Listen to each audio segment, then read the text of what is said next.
Yeah. Let's go. Do we see a green bike in the front? Shakes it down. Webster with a good jump. Luke Cloud up the inside. Cloud that comes through. What she used to. Jed Beat has done everything right today. 5 seconds to go. 24, ProMX champion. Take a bow, Kyle Webster. Go hard.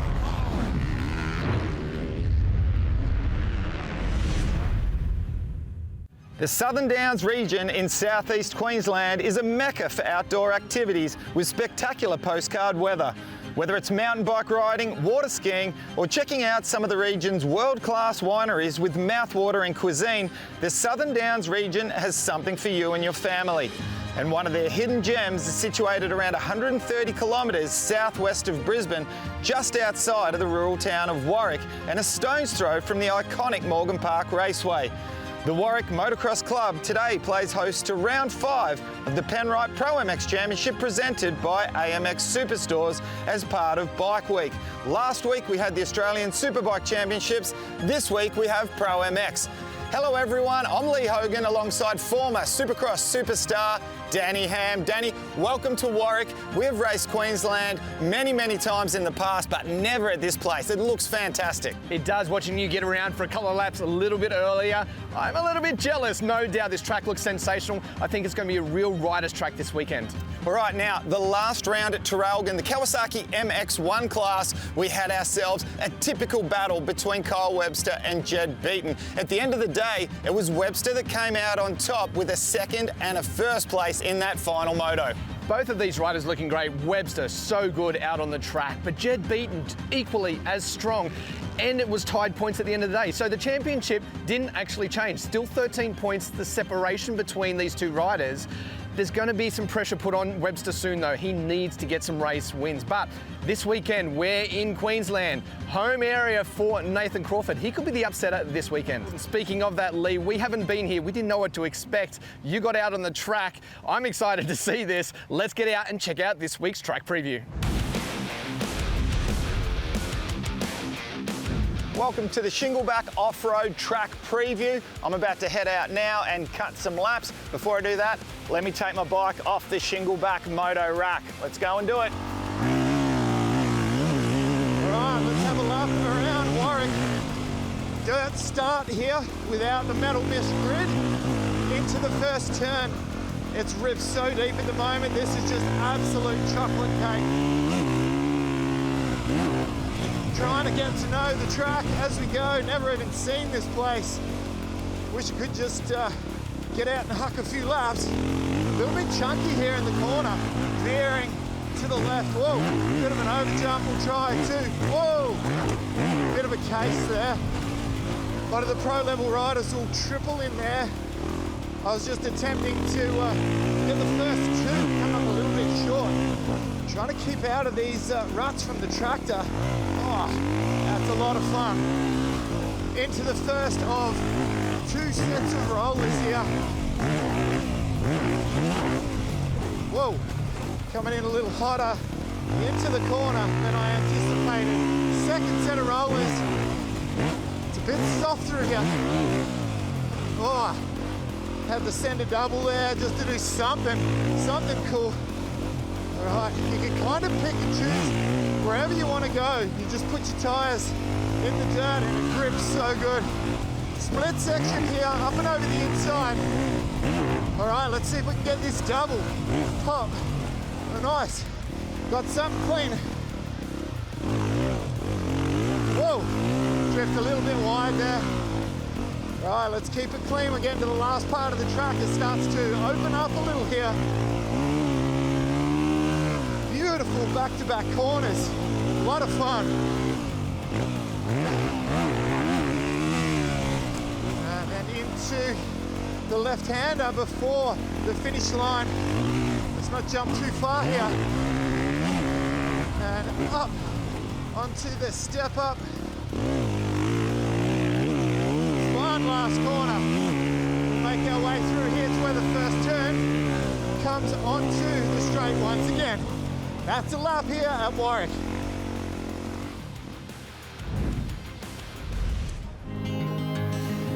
With the ProMX paddock getting bigger and bigger each year, we see more and more of our privateer teams, and one of those teams, Rising Motorsports. Right here with me, Zach Watson, has had a breakout ride at Traralgon. Zach, first up, congrats on that ride at the last round, really stamping your name into this class and showing that you're a force to be reckoned with. Yeah, thank you very much. Yeah, no, it was a pretty solid ride. Didn't really expect it, but it, I don't know, I suppose I just did what I know how to do and it came out good, so.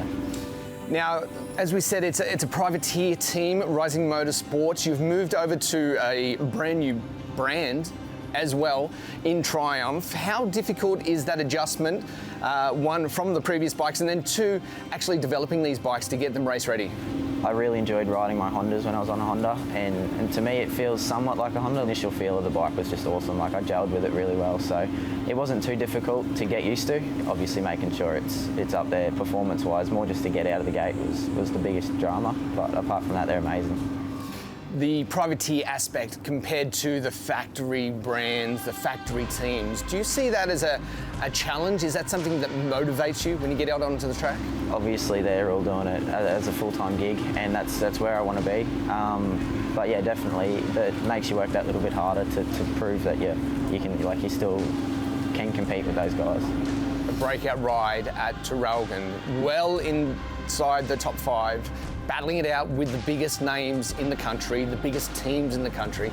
Does that change your mindset now that you've got a performance like that, got a result like that? Do you see yourself being there for the rest of this championship? Mum and Dad have been telling me for ages now that they think I can do it, and they know I can do it, but it was more just the self-belief, like the confidence that it's going to bring me, I think will help out a lot. Like just being with those guys, like not easily, but comfortably was the biggest thing for me. Tail end of this championship, 2025, we're 4 rounds in, you're sitting very well in the championship, you've had some great results. What do we see out of Zach Watson moving forward in the last 4 rounds? Well, hoping to see podiums, overalls. I think that's the next step for me. Like, I was just shy of it at Traralgon, and I really want that now. Like, it's something that I really think I can do. So for me, it'll be to finish out the year, I'd like to be on the box at least once. Well, Zach, good luck this weekend. The momentum that you've got carrying in from Traralgon, we hope you can continue that. All the best. Yeah, looking forward to it. Let's get the weekend going. We are here at sunny Warwick as part of Bike Week, and what a week it has been. We are just about to get the action underway in Moto1 of the Kawasaki MX1. 25 minutes plus a lap. The weather forecast currently saying 19 degrees. It feels like low 20s to mid 20s out there. It feels very, very nice. Zero chance of rain. We're liking that. 0% a chance of rain any day on a motocross track is fantastic. As we take a look now at the Kawasaki MX1 Moto number 1 lineup. Jed Beaton fastest in the pole shootout. Kyle Webster, Wilson, Todd, Rogers, and we are underway with Moto number 1. Big jump out from the inside. Crawford, it looks like, could be the first to the corner. Wilson, Todd is there in second.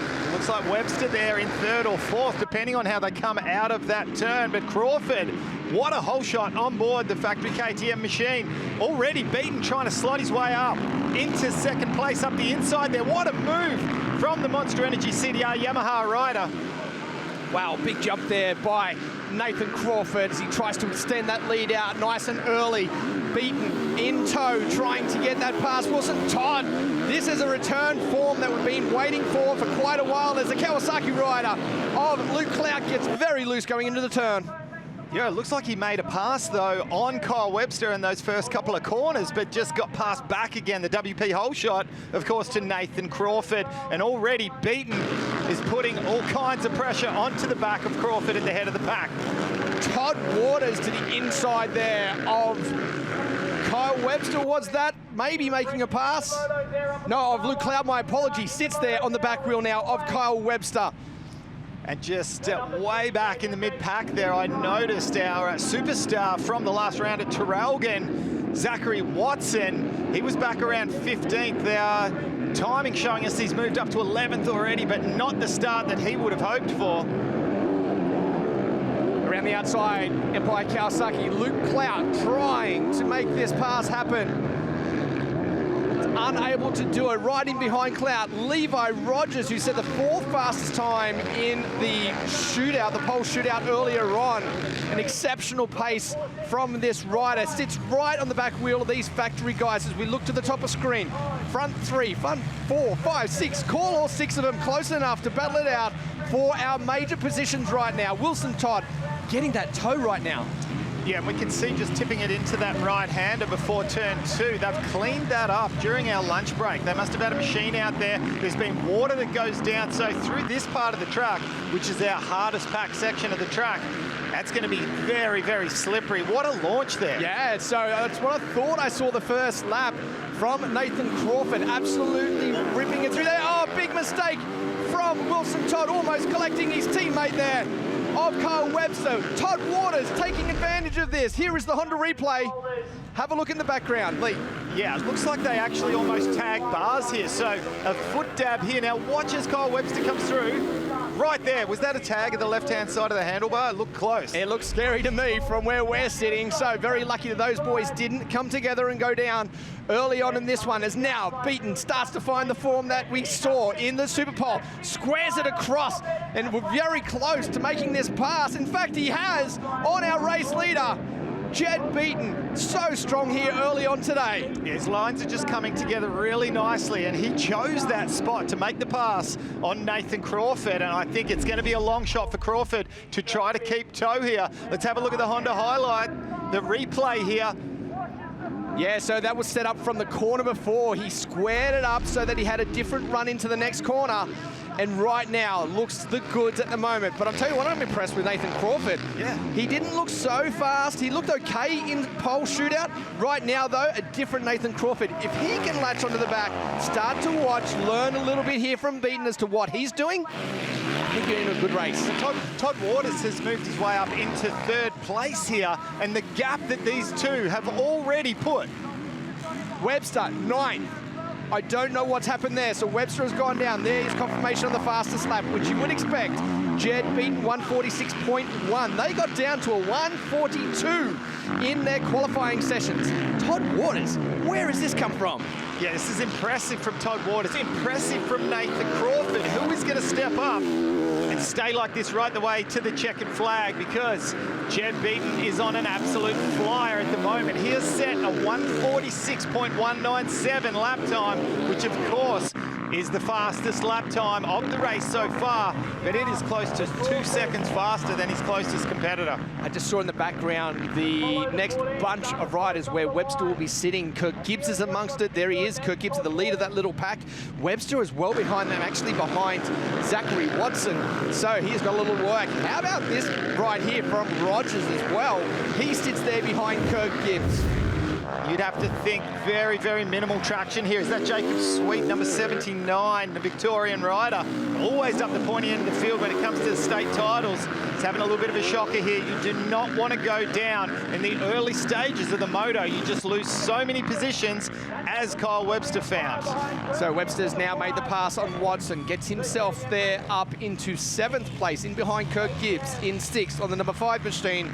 Plenty of work ahead of him, as he really needs to be winning every race from here on out if he has any hope of getting up to this championship, barring a mistake and a problem obviously with Yamaha, but he needs to challenge those positions every single time, and this is not the way to do it. A crash on early race motos, it's definitely a bad way of approaching it.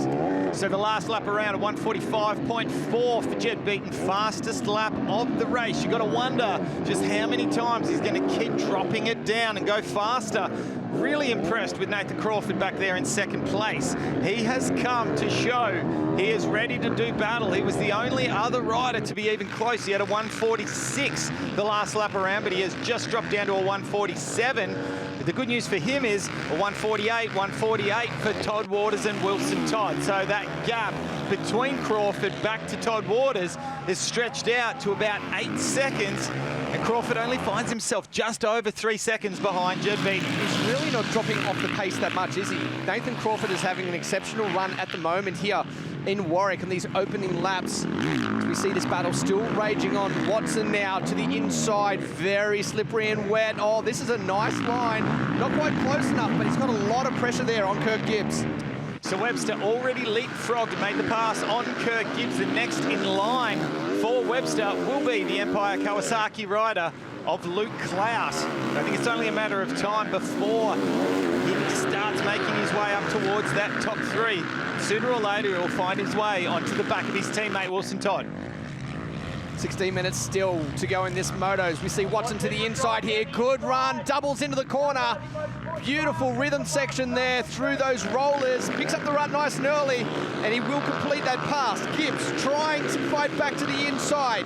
Watson out very wide, but manages to hold it only just though. Almost went across the top of that berm. One thing you can rest assured of is that Kirk Gibbs will keep charging right the way through to the checkered flag.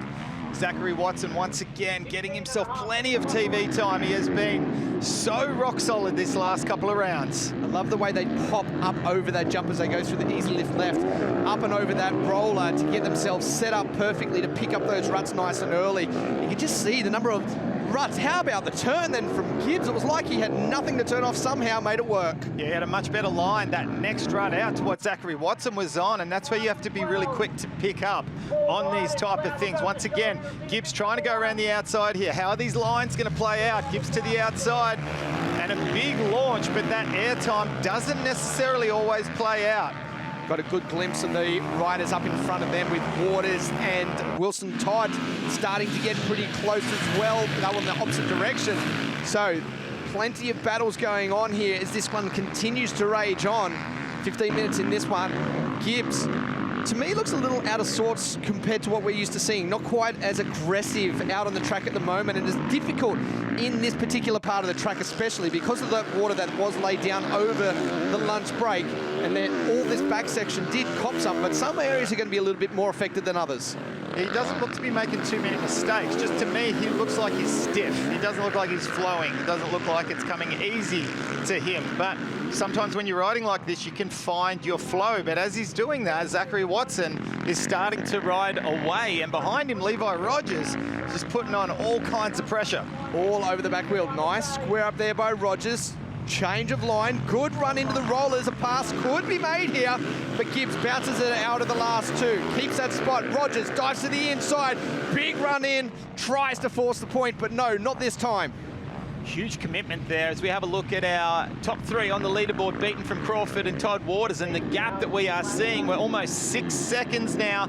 The gap from Beaton back to Crawford. Beaton continues to hold down that fastest lap time of the race, but the last time through, it was a 1:48.4 versus a 1:49.6 to Nathan Crawford. So really have to give props where it's due here. Nathan Crawford is having quite possibly one of his strongest rides of the season so far.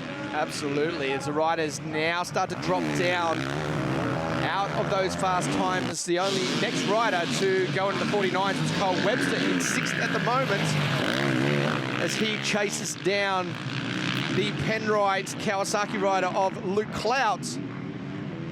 All right, don't go anywhere. When we come back, plenty more action to come.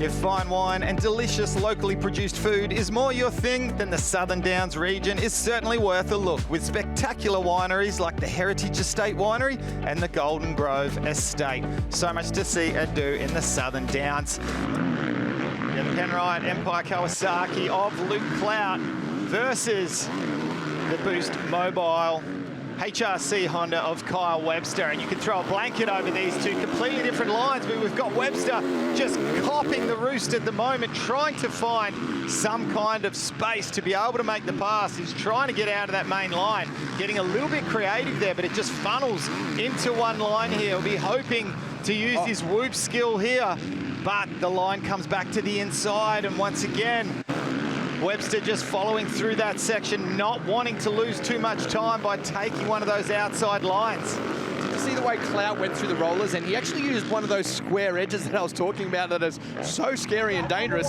turned it into an up ramp and doubled over that, got into a beautiful rhythm through that roller section. So Webster nearly getting forced off the track there because a little mistake from Clout, pops from one line into another. A nice little double there from Luke Clout. And sort of a little bit of single file action going on here as Luke Clout looks to have eased his way up onto the back of Todd Waters. Yeah, Wilson Todd in amongst that. Todd. Yeah, Wilson Todd Waters just in front of them as they start to come into some lapped riders right now, keeping the pressure on all four riders.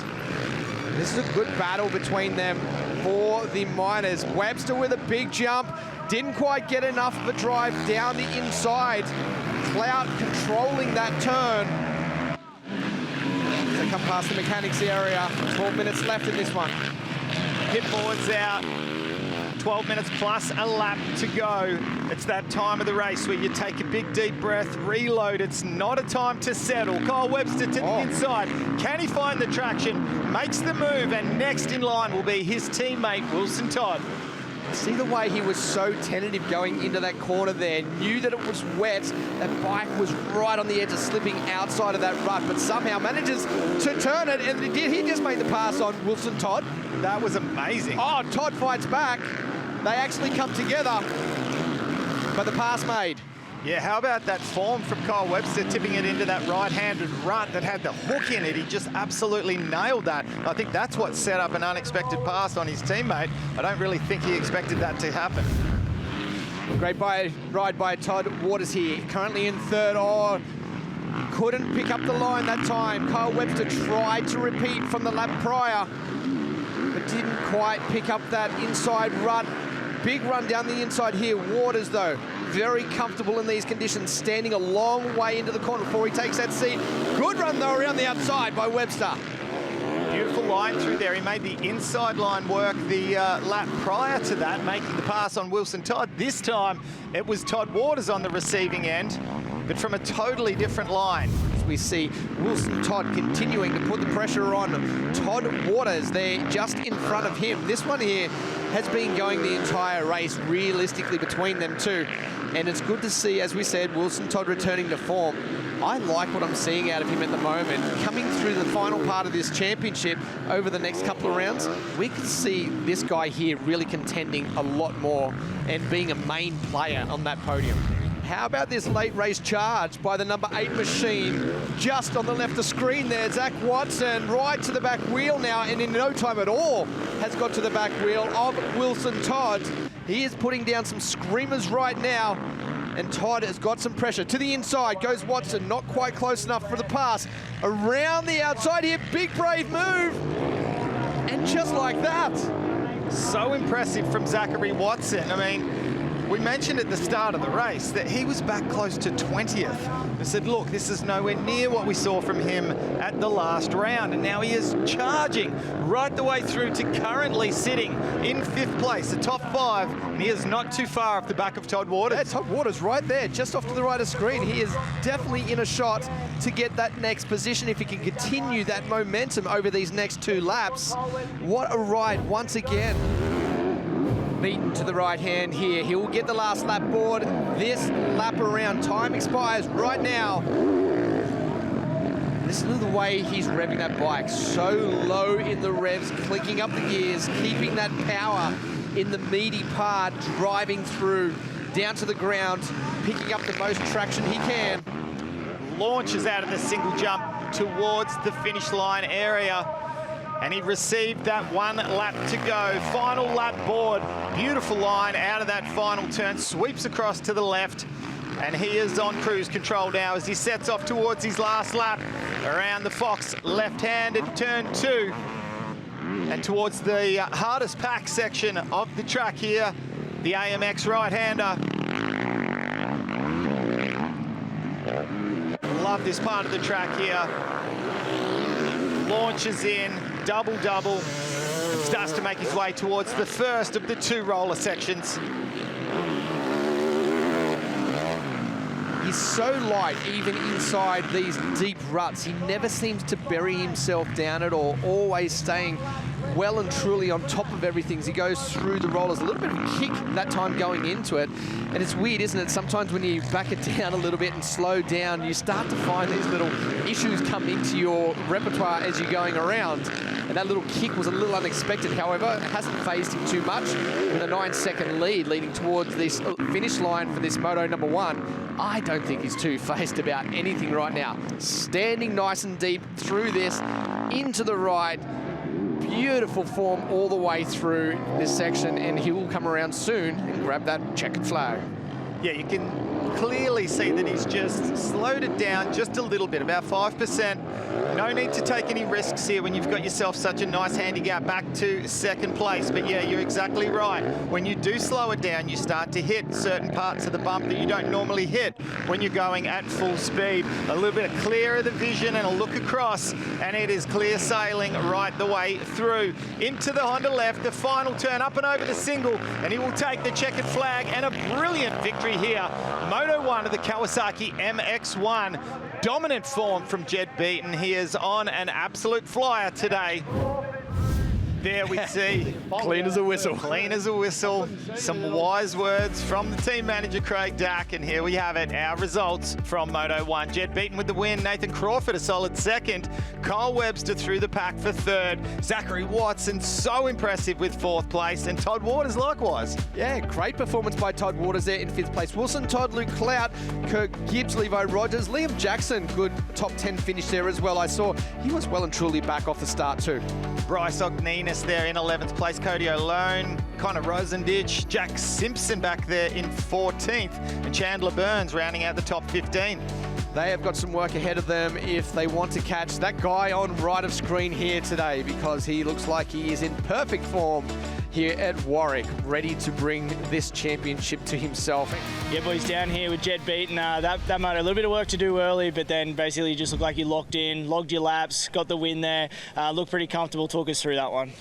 Yeah, obviously didn't get off to the greatest of starts, but come around the second turn, I think I was in second or third, and yeah, just tried to make my way to the lead. And once I got to the lead, I was a bit untidy there for like 2 or 3 laps, and then sort of just got into a bit of a flow. And I seen that I just had the gap on Nathan, and then I just tried to manage that pretty much the whole race, and yeah, felt pretty good. Got into a good flow, and looking forward to the second one now. There you go, guys. Smile says it all. Jed's ready to win. Now, power is extremely important. Whenever we turn up to a race like this, you want to have the right power. But how do we get that power? Well, Lee Hogan went down and found out. In the MX2 class at ProMX, it is all about horsepower. Horsepower is king. And whether it's the privateer teams or the factory teams, they will spend thousands and thousands of dollars just to get an extra 1 or 2 horsepower here or there. But it's not all about high horsepower numbers. It's about manipulating a nice, smooth power plant. Now, I'm here with Motorsport Manager for Yamaha, Scott Bishop.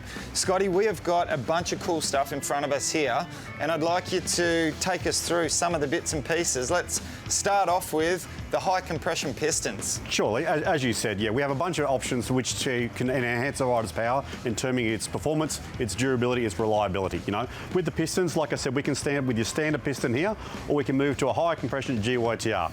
Basically, by running a higher compression GYTR piston, it tightens up all the tolerances, it gives less allowance for anything to go wrong, and it gives you more compression, more bottom end from a rider. You combine that with, once you start having bottom end, you need good fuel, you need to stop detonation, and that basically enhances the power where a rider really wants it the most.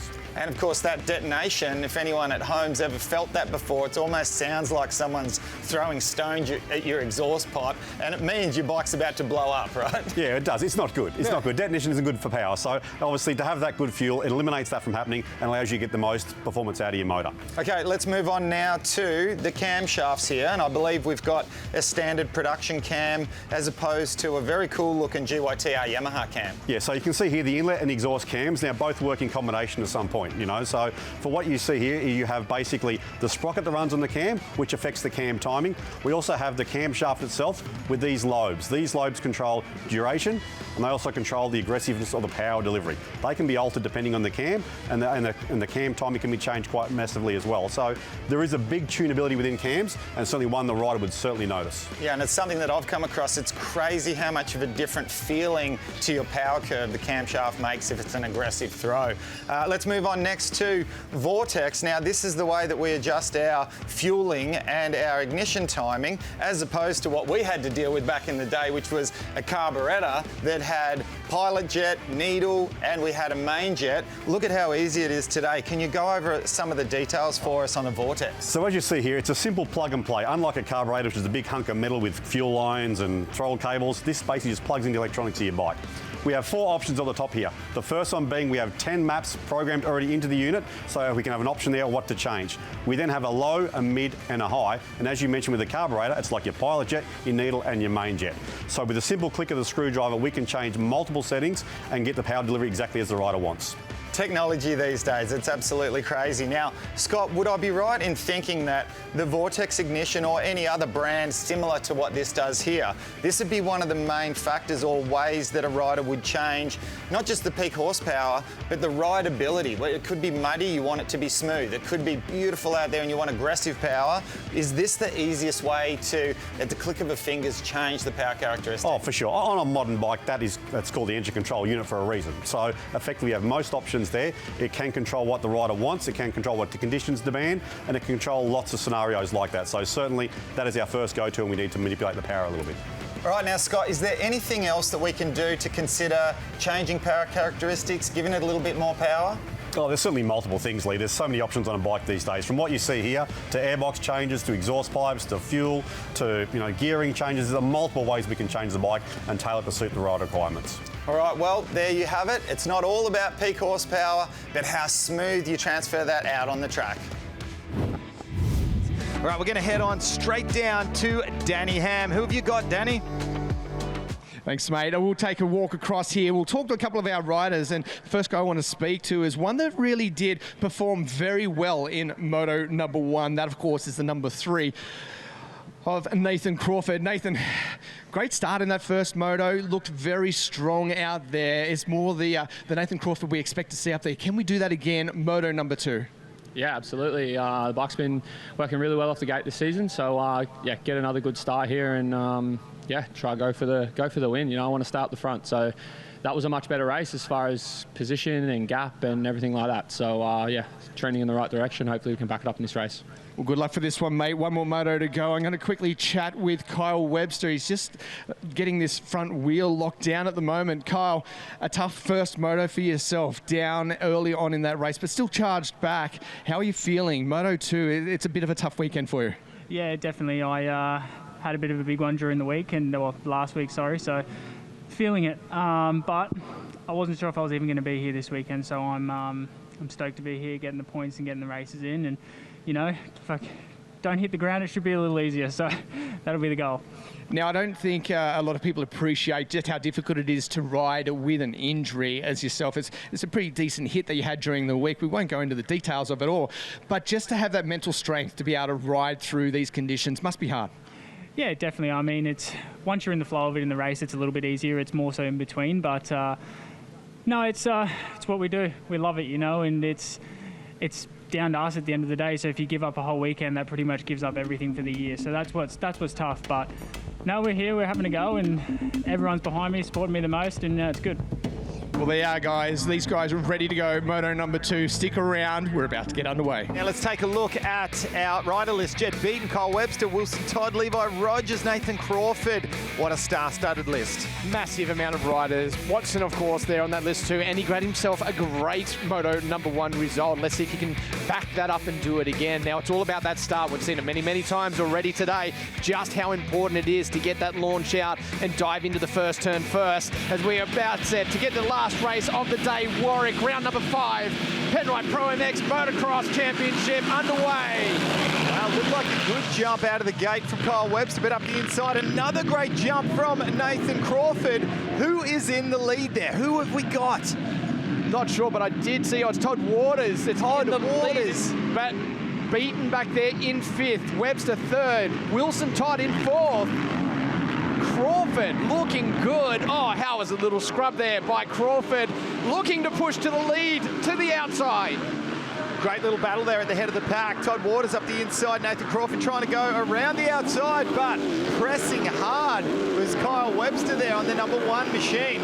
Rogers with a mistake there, almost endoing in the first, in that turn, my apologies, as we see Crawford now into the lead, starting to pull away and beaten already into 4th. So plenty of work ahead of him, but he's already to the inside of Webster, nearly making the pass. Almost two riders coming together there with Beaton and Webster. Webster trying to find a little bit of track, just a different part of the track as we see the WP hole shot from Todd Waters.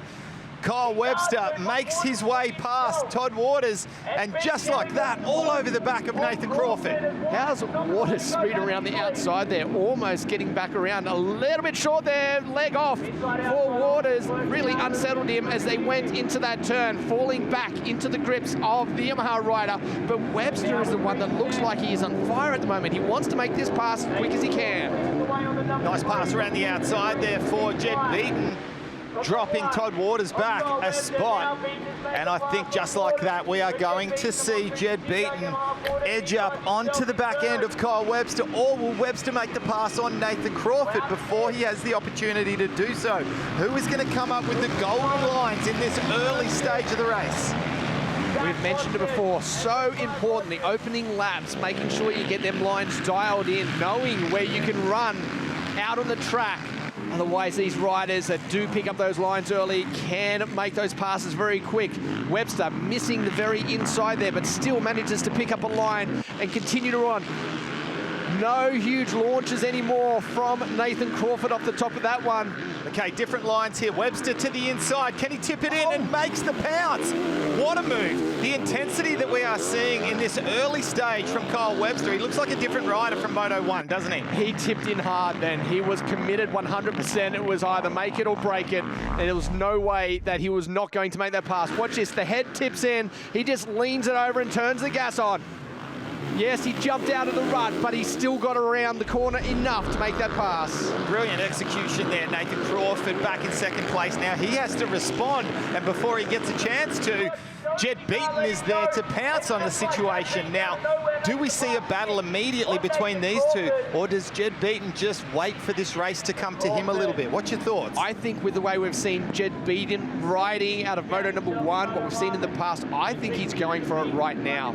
I think he's going to realise that he's got the opportunity. Here we see Crawford pulls a roll off, a little bit sleepy on the outside, and Beaton wastes no time. He absolutely nailed that inside rut. Yeah, I think Jed Beaton knew exactly what was going on with Crawford. He'd just been attacked. How about that? That was trying to get in one rut, missing it and ending up in the other. And I think before we know it, there's going to be a battle between these two. I'm loving this early race pace from Kyle Webster that we just didn't see in that first moto. All right, don't go anywhere. When we come back, plenty more action to come.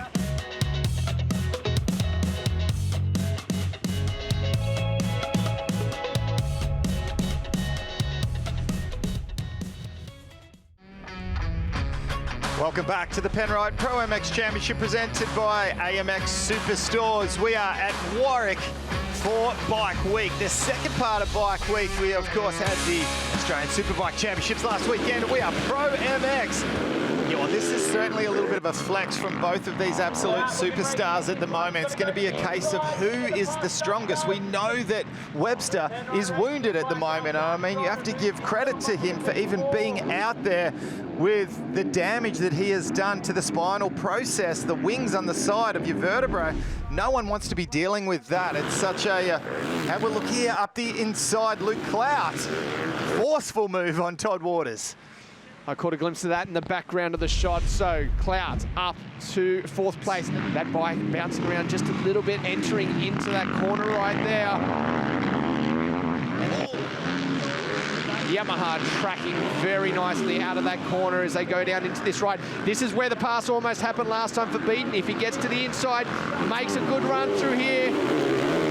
Grips on that clutch, fastest lap of the race. Our race leader, a 1:47.686. as they go into the rolling whoops. Throw a blanket over these two riders at the moment. This is an amazing battle that we're seeing for the race win.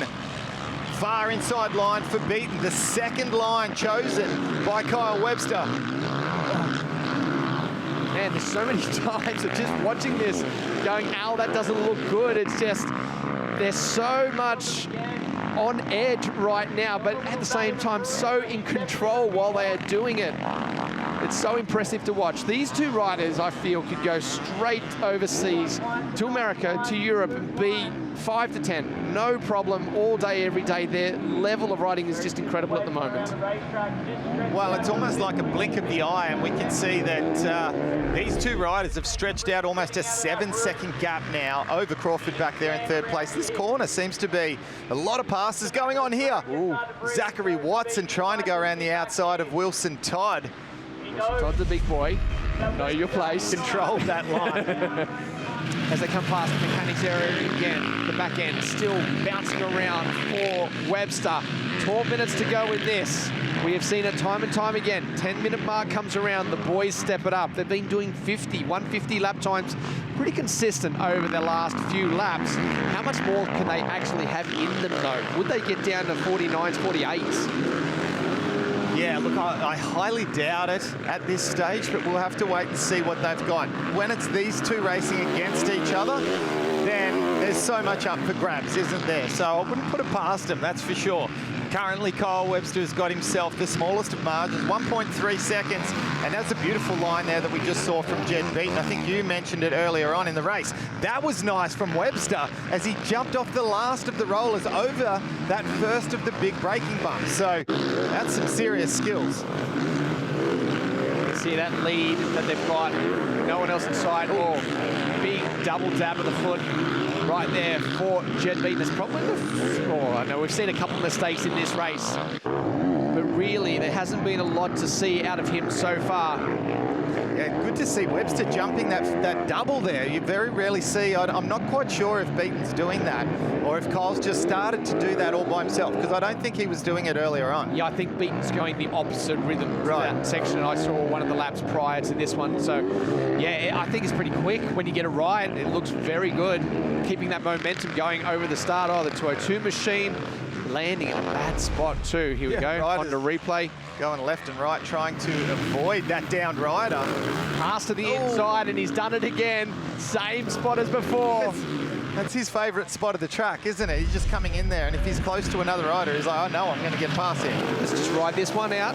This has picked up points on the day. We're running out of races, 6 motos left. Or do you think he has to try and get there and get another win? I know mentally and for the flex of it and picking up maximum points is going to help, but do you think at some point, although it's not showing right now, but do you think at some point we might see Beaton just go, okay, hang on, I'm just going to ride this one out? Well, I think he would have had very good talks with the team after the first moto, right? They would know that they're dealing with a wounded Kyle Webster. They would also know that he's not going to lay down and let Jed just go and win all of these out, right?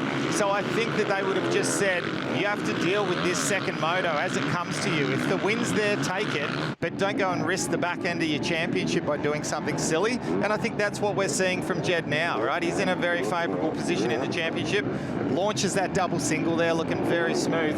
I think, to answer your question, he just needs to do what he's doing here and let the race come to him. If the win presents itself, but don't go and put your championship at risk by doing something silly. Heading into what I believe is one of the trickiest turns on the track all day. They've finally figured out not going through those bumps and just being able to cut back and keep it in that nice smooth dirt. It does not look good when they hit the nail on the head with that one. Ooh. That tight corner, the right-hander where you said is the trickiest part of the track. You can see that because the riders are just simply rolling through there. They're not doing anything special. You see them blasting the corners apart, leading out there. Bit of a twitch across the top of that one. There he goes again, though, wheeling through the starts of these rollers. Beaton closes in towards the tail end of those rollers every lap, but I think this is a bit stronger for Webster than for Beaton through there, and Beaton certainly made a meal of that one coming through that time. A little bit loose, which could have put him on the ground. Is these the kind of factors, Lee, that you think might say, okay, let's just run second now?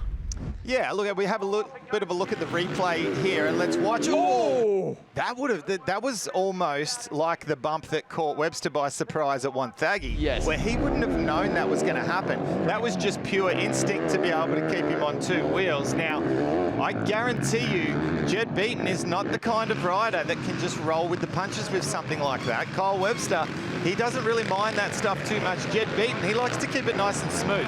Did we see a heart rate spike from Jed Beaton there? Oh, yeah. We saw a heart rate spike from Jed Beaton there, without a doubt. But how he responds is the bigger question. He's going to get caught up now in amongst these lapped riders as Webster clears them two, about to go past Liam Jackson as well to the inside.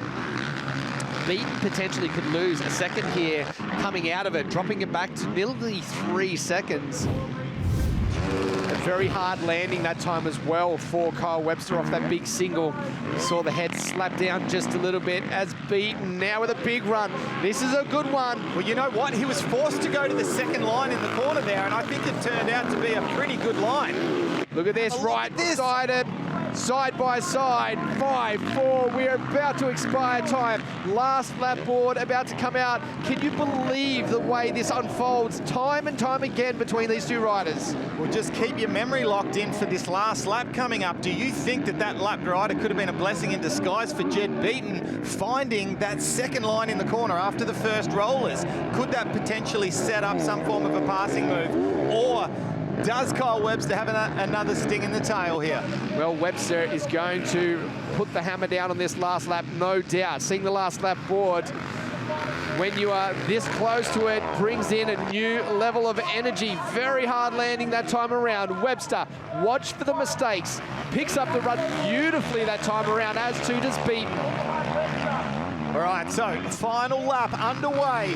Will it be Kyle Webster to go 3-1 and rebound, or will we see Jed Beaton come from behind and make a last lap charge and make some kind of gold happen? It is going to be a long shot from here. Kyle Webster has had one heck of a race here. What an amazing effort to be riding under such an injury cloud and to be able to fire back like this. To the AMX ride for the final time. We're about to see that line that you spoke of, Lee. Very loose on the entry, paused on the entry for Webster, but still not quite close enough for Beaton. No, I don't think he's close enough. There's no way, even if he decides to take that line. Let's see where he goes here. Is he going to elect foot? No, he follows Kyle Webster through here. This is where he was very close to the last lap, but I don't believe he's close enough right now. A mistake is going to have to come into it. Webster dives down, covers that line through the left-hander here. Final time. Beaton is still right there within striking range. Closes right to the back wheel. Into the double here. 1-2, 2-1 to the options.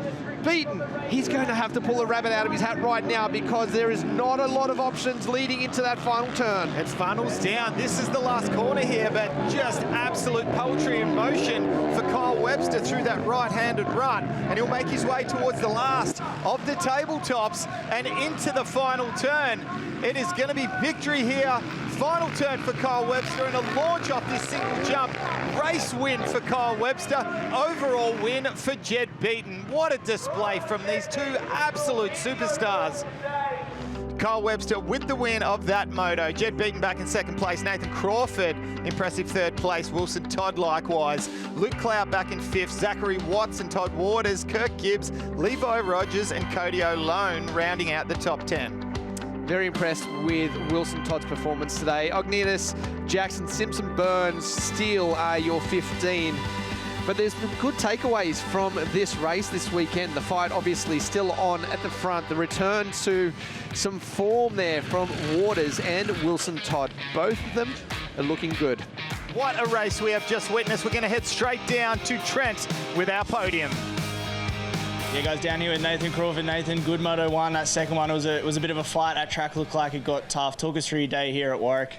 Yeah, today was definitely better. Yeah, really happy with my starts. I definitely had a better feeling on the bike today, which was a positive. better than Traralgon. Can't complain. I'm back on the podium. That's 4 out of the 5, so that's where we need to be at the bare minimum, I think. So definitely a better weekend. I'd just like to say a big thanks to the team, and I want to say a special thanks to Dean this weekend, my trainer. Also a special shout out to Ringers Western for our first round with those guys. So yeah, on to the next one in Canberra. Awesome job, Nathan Crawford. Now we move down to Kyle Webster. What a performance. You told us on the line about the injury and what you've been trying to get through here, and that final moto, that just looked like real guts and determination. Talk us through. Yeah, that one was tough. Felt like any other moto with Jed there, you know, between us it's been pretty tight. So definitely happy to come away with the win in that last one and make the most of today. Like, yeah, it was a bit of a tough one. So big shout out to my whole team, my partner Jaden, just everyone in my corner. You know, it's makes a big difference to help you get back out here after you're hurt. So yeah, big shout out to Ross from Beaton's Pro Formula, John Park. He did a lot with me this week, and yeah, much appreciated. Big thanks to my mechanic, the whole team. Yeah, looking forward to the next one. There you go, smile on the face there, says no. Jed Beaton, a good day for you, right? Got the win in that one. That one was a bit tougher. Talk us through that track. We were just talking to you before, and you said the track was actually coming around. It's starting to get better, but there was a few moments out there for you in that as well. Yeah, definitely. The track got tough, but it's nice when the track's rough like that. You can sort of make a difference. I got close a couple times, but yeah, the track was getting pretty sketchy, and I think we were both pushing the limit there. So yeah, all in all, good weekend. Yeah, happy to walk away with a few extra points, and can't give it up to the team enough. They do so much hard work, and my brother Ross, my girlfriend Holly, just everyone that's in around our corner, we have a good time. The whole crew, all of us done really well today, so pumped for that, and yeah, looking forward to the next one. One more question. The mindset in that last one, you didn't need it for the overall, but you knew there was 3 championship points at play. Were you really like, I want this bad? Because again, last year it come down to nothing between the two of you. Oh, definitely. It's always nice to get a race win. You're always chasing it. But at the end there, when we were both making quite a lot of mistakes and obviously pushing the envelope, I got really close there once and could have run it up the inside, but sort of played a bit nice. But yeah, it is what it is. I mean, every race we're pretty close, so yeah, you just got to take it as it comes. Awesome job. That is your podium in the MX1 class. Brilliant overall there for Jed Beaton, and congratulations to the Monster Energy CDR Yamaha team, Craig Duck included. Fantastic final moto there from Kyle Webster, riding under the injury cloud. Let's have a look here at our championship points. Jed Beaton continues to lead, 207 points ahead of Kyle Webster on 192. Crawford back there in third place on 171.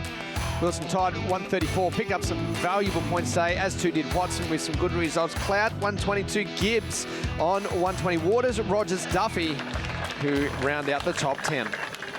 Very impressive there with our podium, and well-deserved first, second and third place. All smiles for Jed Beaton. Yeah, it's been a very solid day today, hasn't it, for Jed Beaton? I'm sure that he's going to take a lot away from it, moving towards that points challenge at the end of this championship. Yeah, brilliant job there. All right, we take a look at our ProMX calendar, and we move on next to Canberra, round 6, July the 6th, and then we've got Toowoomba, and we have got Queensland Moto Park after that, August 2nd and 3rd. Yeah, looking forward to the end of this championship. It's really heating up in many of these classes, isn't it? Absolutely, can't wait, and it's going to come right the way down to the wire with the championship points battle between those two, you would think, wouldn't you? Absolutely, it's going to be fantastic.